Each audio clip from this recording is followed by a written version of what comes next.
Hello guys, welcome to our Balaji study point. आज हम पढ़ने वाले हैं रिडक्शन और ऑक्सीडेशन के बारे में। इसका मतलब क्या होता है? इसका मतलब है ऑक्सीडेशन, यानी कि अब क्या करना है? ऑक्सीडेशन में आपको जोड़ना है, ऐड करना है। किसको ऐड करना है? ऑक्सीजन को ऐड करना है। कैसे? दो कार्बन के मॉलिक्यूल हैं, दो आपके पास मॉलिक्यूल ऑक्सीजन के, तो इससे क्या बनेगा? कॉपर का ऑक्साइड। कॉपर का ऑक्साइड बनाने के लिए आपको सिंपली एक ऑक्सीजन की जरूरत पड़ेगी। ठीक है, जहां पे दो कॉपर और एक ऑक्सीजन मिलेंगे वहां क्या मिलेगा? कॉपर का ऑक्साइड, जिसे हम क्या कहेंगे? Copper oxide. ठीक है, इसका मतलब कि आपको ऑक्सीडेशन में ऐड करना है। क्या ऐड करना है? ऑक्सीजन को ऐड करना है। और क्या बनाना है? ऑक्साइड। क्या बनाना है? ऑक्साइड। चाहे कॉपर का ऑक्साइड, फेरस का ऑक्साइड, किसी का भी ऑक्साइड। ठीक है, धातु का ऑक्साइड बनाना है। ठीक है, और सेकंड टॉपिक है आपका रिडक्शन। सर रिडक्शन क्या होता है? रिडक्शन का मतलब है हाइड्रोजन को ऐड करना। आपको क्या करना है? ऐड करना है हाइड्रोजन को। कैसे ऐड करोगे? आपके पास 6 कार्बन डाइऑक्साइड के मॉलिक्यूल हैं और 6 कार्बन डाइऑक्साइड के मॉलिक्यूल रिएक्शन कर रहे हैं 12 मॉलिक्यूल ऑफ पानी के, यानी कि 12 मॉलिक्यूल ऑफ H2O के। तो इससे क्या बनता है? चलिए, इससे बनता है आपका ग्लूकोज। और क्या बनता है जी? 6O2 बनता है। यानी कि रिडक्शन का मतलब है कि आप 6 कार्बन डाइऑक्साइड में 12 H2O जोड़ने पर आपको ग्लूकोज और 6 ऑक्सीजन प्राप्त होता है। इसे कहते हो आप प्रकाश संश्लेषण अभिक्रिया। जिस अभिक्रिया के लिए आपको 6 CO2 यानी कि 6 कार्बन डाइऑक्साइड प्लस 12 पानी की जरूरत पड़ेगी। जो ये आपस में रिएक्शन करेंगे तो ये 6 कार्बन डाइऑक्साइड और 12 पानी के मॉलिक्यूल से बनता है एक ग्लूकोज, एक कार्बोहाइड्रेट और ऑक्सीजन का 6 मॉलिक्यूल निकल जाता है। यानी कि जो ऑक्सीजन हम यूज करते हैं सांस लेने के लिए, यहाँ पे जो सिंपली बात है ओ का निकलना शुरू हो गया, जहां पे ओ निकलेगा वहां पे ओ निकलते क्या बन जाएगा? ग्लूकोज बन जाएगा। और ग्लूकोज पौधे लेंगे खाना बनाने के लिए। ठीक है, अब समझते हैं और क्या पढ़ने वाले। और पढ़ने वाले हो आप कोरेजन के बारे में। सर कोरेजन क्या होता है? कोरेजन का मतलब है जंग लगना। जंग कहां लगता है? धातु। धातु पर जंग लगता है। धातु में क्या होते हैं?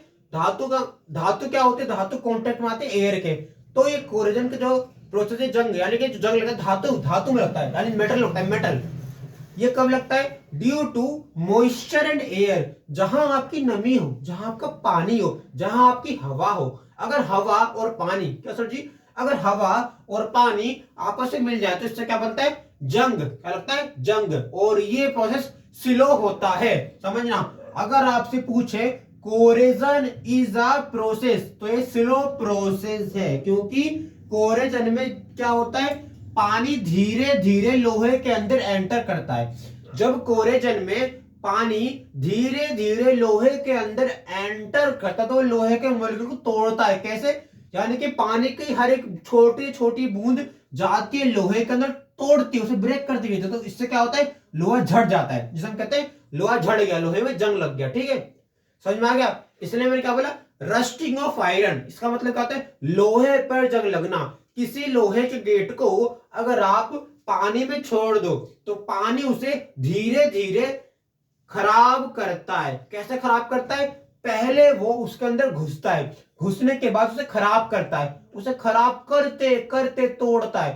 तोड़ते तोड़ते जब देख दो तो आपका जो गेट है उसमें से छोटे छोटे क्या निकलते हैं? लोहे के पार्टिकल निकलते हैं, जिन्हें कहते हैं लोहा झड़ चुका, क्योंकि लोहे के अंदर के जो पानी था, लोहे का जो पानी उसमें से खराब कर दिया। ठीक है, ये होता है।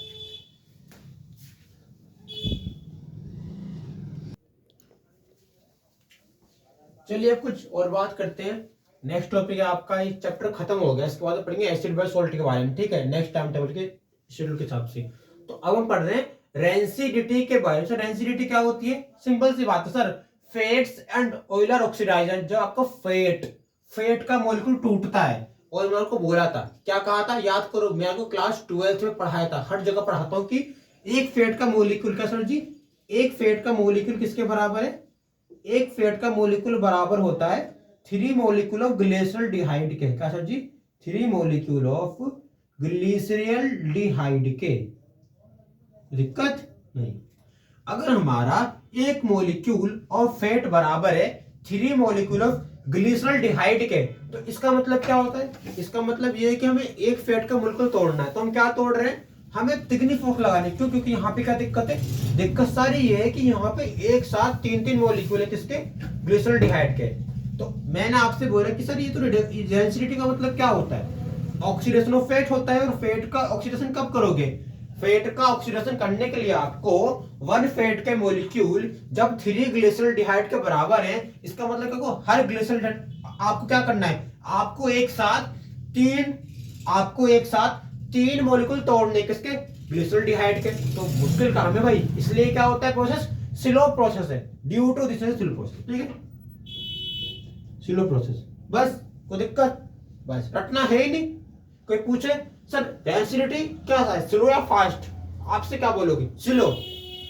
स्लो बोल दिया, स्लो कैसे, स्लो कैसे, तो अब क्या बोलना है, क्योंकि सर जी एक फैट का मॉलिक्यूल बराबर होता है 3 ग्लिसरॉल्डिहाइड के। बोला वाह सही है, मतलब क्या अगर तुम्हारे एक फैट का मॉलिक्यूल 3 ग्लिसरॉल्डिहाइड के बराबर है तो प्रोसेस कैसा होगा, बहुत स्लो, क्योंकि आप एक साथ 3 मॉलिक्यूल तोड़ना चाह रहे हो, मुश्किल काम इसलिए स्लो प्रोसेस होता है। ठीक है, और वो लिखे कि आपका डेंसिटी के अकॉर्डिंग आपके फैट्स और ऑयल टूट जाते हैं, ऑक्सीडाइज हो जाते हैं, यानी कि क्या करते हैं, O2 निकाल देते हैं। O2 निकाल दी, O2 निकालने के बाद इनमें एयर और मॉइस्चर आ जाता है, समझ में आ गया। और एयर और मॉइस्चर आने पर क्या होता है, धीरे धीरे फैट के मॉलिक्यूल टूटते हैं, उनके बॉन्ड टूटते हैं, क्योंकि आप एक साथ 3 मॉलिक्यूल ऑफ ग्लिसरॉल्डिहाइड को तोड़ने की कोशिश करो, तो 3 मॉलिक्यूल ऑफ ग्लिसरॉल्डिहाइड तोड़ना बड़ा मुश्किल काम है, समझ रहे हो। मतलब एक साथ 3 लोग हैं, 3 लोग जोड़ लगा रहे हैं, तो तुम आप 3 लोग, आपके पास 3 लोग हैं जो तोड़ना चाह रहे हैं कोई चीज, और आप वहां से रोकना चाह रहे हो, तो आपको उन तीनों का विरोध करना है। तो आप सिंगल पर्सन हो, आप हो एक पर्सन, और आपसे लड़ने कितने लोग आ गए, 3 लोग आ गए, तो दिक्कत है ना। आपको एक साथ 3 लोगों का फोर्स लगाना है, तो आपको इन 3 लोगों को हराना था। 3 लोगों को हराने के लिए इनके पास अगर 3 न्यूटन की फोर्स हो जाएगी और आपके पास रहेगी फोर्स 1 न्यूटन की, तो आपको 3 गुना फोर्स चाहिए, तो आपको 3 गुना फोर्स लगा के हराना पड़ेगा, धक्का देना पड़ेगा। वही काम है कि एक पेड़ को तोड़ना तो 3 पेड़ को तोड़ने पड़ेंगे, है ना। बस चैप्टर खत्म इस तरीके से, है ना। ये वीडियो बनाने के लिए मैंने 3 बार वीडियो काट के बनाई है, तो जरूर देखो, सपोर्ट करो। देखो आपके सपोर्ट के डेली वीडियो बना रहा हूँ, डेली वीडियो चल रही है, कोई दिक्कत नहीं। तो देखो सपोर्ट करो भाई, क्योंकि ये जो वीडियो बनाए ना आपके लिए खास बनाई है, इसे बहुत मेहनत की है इन वीडियो के लिए, 3-3 कट देके वीडियो बनाई है, काट के भी अच्छी नहीं वीडियो दोबारा बनाएंगे, तो थोड़ा सपोर्ट करो वीडियो को, है ना। वैसे भी बहुत कम अपने भी कितने कम सब्सक्राइबर है, 149 सब्सक्राइबर है, ये कोई नंबर होता है, बढ़ाओ, 200 करो, 300 करो, कम से कम लोग देखे कि कोई बंदा मेहनत कर रहा है, सपोर्ट दिखाओ, है ना। तो मिलते हैं नेक्स्ट वीडियो में, बाकी वीडियो चलती रहेंगी, तो मिलते हैं नेक्स्ट वीडियो में।